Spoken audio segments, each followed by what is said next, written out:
Hai semua, selamat datang di channel Baca Saham.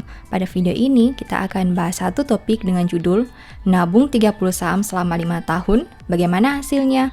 Untuk itu, simak video ini sampai habis ya, agar mendapat pemahaman yang utuh. Pada topik ini, kita akan coba melakukan eksperimen. Apa jadinya jika kita memborong 30 saham di indeks IDX 30 pada 5 tahun yang lalu dan mendiamkannya sampai tahun 2021? Artinya, kita menginvestasikan uang kita sama rata di 30 saham dan tidak mengotak-atiknya selama 5 tahun.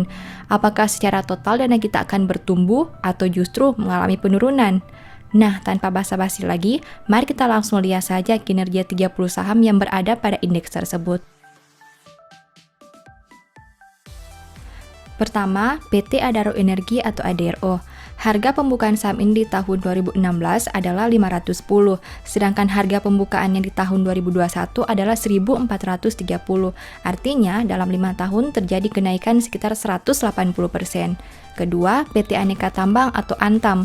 Harga pembukaan saham ini di tahun 2016 adalah 315, sedangkan harga pembukaannya di tahun 2021 adalah 1970. Artinya, dalam 5 tahun terjadi kenaikan sekitar 525%. Ketiga, PT Astra International atau ASI. Harga pembukaan saham ini di tahun 2016 adalah 5.950, sedangkan harga pembukaannya di tahun 2021 adalah 6.100. Artinya, dalam 5 tahun terjadi kenaikan sekitar 3%. Keempat, PT Bank Sentral Asia atau BBCA. Harga pembukaan saham ini di tahun 2016 adalah 13.175, sedangkan harga pembukaannya di tahun 2021 adalah 14.000. Artinya, dalam 5 tahun terjadi kenaikan sekitar 158%. Kelima, PT Bank Negara Indonesia atau BBNI. Harga pembukaan saham ini di tahun 2016 adalah 4.990, sedangkan harga pembukaannya di tahun 2021 adalah 6.250. Artinya, dalam 5 tahun terjadi kenaikan sekitar 25%. Keenam, PT Bank Rakyat Indonesia atau BBRI. Harga pembukaan saham ini di tahun 2016 adalah 2.280, sedangkan harga pembukaannya di tahun 2021 adalah 4.150.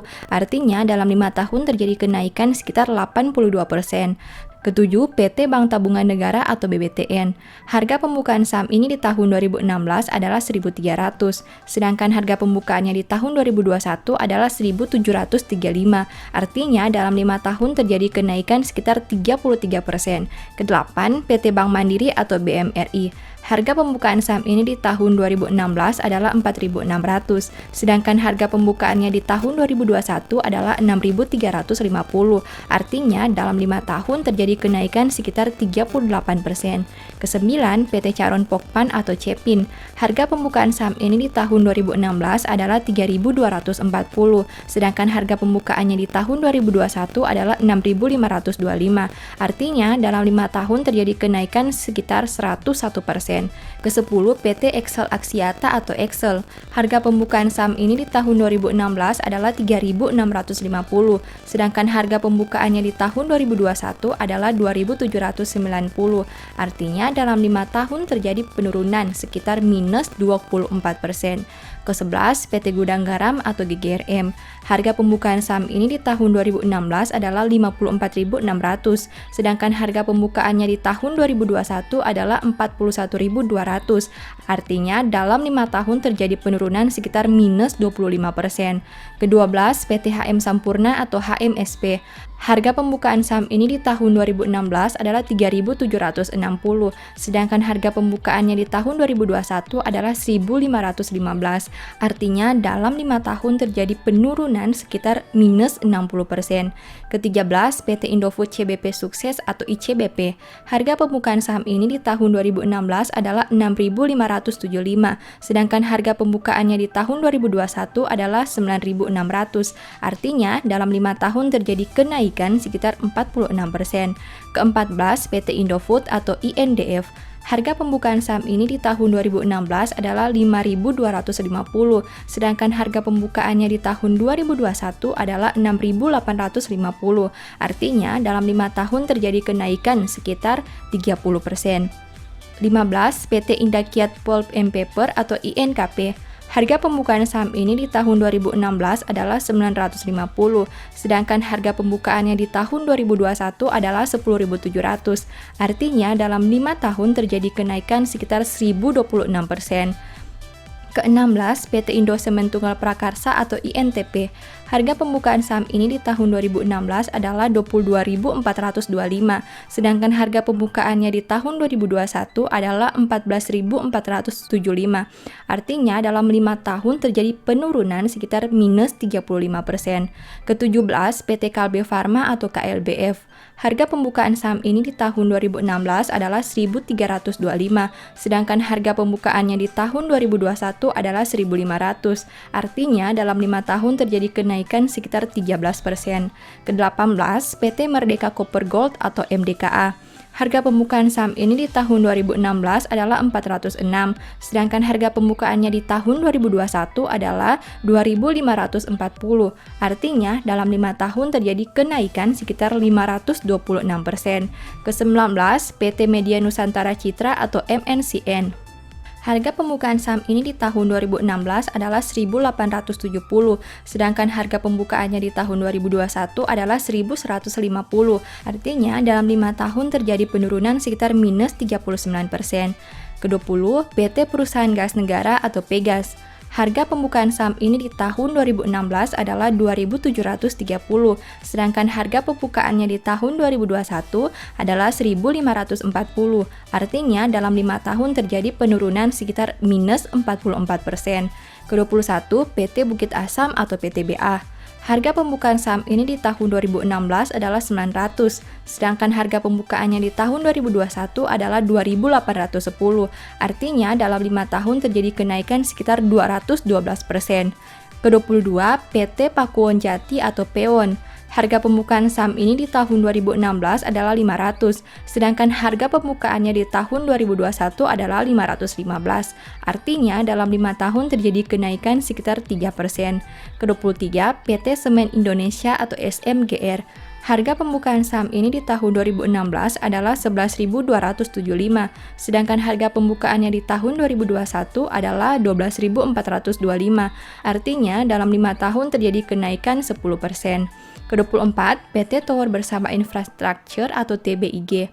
Harga pembukaan saham ini di tahun 2016 adalah 1.155, sedangkan harga pembukaannya di tahun 2021 adalah 1.660. Artinya dalam 5 tahun terjadi kenaikan sekitar 44%. Ke-25, PT Pabrik Kertas Ciwi Kimia atau TKIM. Harga pembukaan saham ini di tahun 2016 adalah 496, sedangkan harga pembukaannya di tahun 2021 adalah 10.150. Artinya, dalam 5 tahun terjadi kenaikan sekitar 1.946%. Ke-26, PT Telkom Indonesia atau TLKM. Harga pembukaan saham ini di tahun 2016 adalah 3.080, sedangkan harga pembukaannya di tahun 2021 adalah 3.320. Artinya, dalam 5 tahun terjadi kenaikan sekitar 8%. 27, PT Sarana Menara Nusantara atau TOWR. Harga pembukaan saham ini di tahun 2016 adalah 930, sedangkan harga pembukaannya di tahun 2021 adalah 975. Artinya dalam 5 tahun terjadi kenaikan sekitar 5%. Ke-28, PT United Tractors atau UNTR. Harga pembukaan saham ini di tahun 2016 adalah 16.800, sedangkan harga pembukaannya di tahun 2021 adalah 26.550. Artinya, dalam 5 tahun terjadi kenaikan sekitar 58%. Ke-29, PT Unilever Indonesia atau UNVR. Harga pembukaan saham ini di tahun 2016 adalah 7.400, sedangkan harga pembukaannya di tahun 2021 adalah 7.450. Artinya, dalam 5 tahun terjadi kenaikan sekitar 1%. Pada indeks IDX30, ada satu saham yang listing di atas tahun 2016, yaitu BTPS, sehingga saham ini tidak akan saya masukkan ke dalam perhitungan karena belum berumur lebih dari 5 tahun. Dari data yang sudah dilihat tadi, ternyata ada 6 saham yang mengalami kerugian, yaitu Excel, GGRM, HMSP, INTP, MNCN, dan Pegas. Sedangkan satu saham yaitu BTPS tidak masuk perhitungan karena listing di atas tahun 2016. Artinya, kinerja yang akan kita hitung adalah 29 saham di luar BTPS. Bagaimana hasilnya? Ternyata dari 29 saham tersebut, jika dibagi rata, total return selama 5 tahun adalah 167,24%. Artinya, jika Anda berinvestasi 100 juta pada semua saham di indeks IDX 30 tahun 2016, portofolio Anda mungkin mengalami kenaikan mencapai 267,24 juta di tahun 2021. Angka yang cukup menarik bukan? Tentu saja belum termasuk dividen yang diterima selama 5 tahun. Kontribusi terbesar dari total rata-rata return tersebut berada pada saham Antam, INKP, MDKA, dan Tekim. Keempat saham tersebut semuanya menyumbang return di atas 500%, bahkan INKP naik hingga 1000% dalam 5 tahun. Dari video ini, kita bisa mendapatkan satu referensi baru, yaitu apabila kesulitan menganalisa saham satu persatu, ada satu alternatif investasi yang bisa dipertimbangkan, yaitu membeli reksadana indeks. Tapi ingat, data yang ditampilkan hanyalah data masa lalu, dan masa depan tidak menjamin terjadi pengulangan yang sama. Untuk itu, tentu saja ada resiko di dalamnya, dan resiko itu berada di tangan Anda sendiri. Disclaimer on tetap berlaku ya. Demikian informasi yang dapat saya sampaikan, semoga memberikan pemahaman kepada kamu semua ya. Seperti biasa, di akhir video ini, saya mau menyampaikan bahwa Baca Saham mempunyai 2 e-book saham yang mungkin saja bisa berguna bagi kamu. Pertama, The Stock Market, di mana berisi panduan bagaimana menganalisa fundamental dan laporan keuangan perusahaan dengan akurat, menentukan harga beli dan jual yang tepat, serta money management dalam membeli saham. Kedua, Analysis Report, di mana merupakan e-book 3 bulanan yang ditulis berdasarkan laporan keuangan perusahaan yang terupdate, memuat berbagai informasi mendetail mengenai fundamental dan kinerja perusahaan, baik itu informasi umum, anak usaha, manajemen, sekilas perusahaan, bedah laporan keuangan, analisa neraca dan laba rugi, dan sampai menentukan harga beli dan jual yang ideal. Singkatnya, stock market merupakan cara bagaimana menganalisa, dan analysis report merupakan hasil analisa yang sudah Mimin lakukan. Apabila ingin melakukan pembelian, silakan DM saja di Instagram @bacasaham ya. Sebagai penutup, saya mau mengutip satu statement yang semoga bisa menjadi semangat bagi teman-teman. Hati si pemalas penuh keinginan tetapi sia-sia, sedangkan hati orang rajin diberi kelimpahan. Thank you.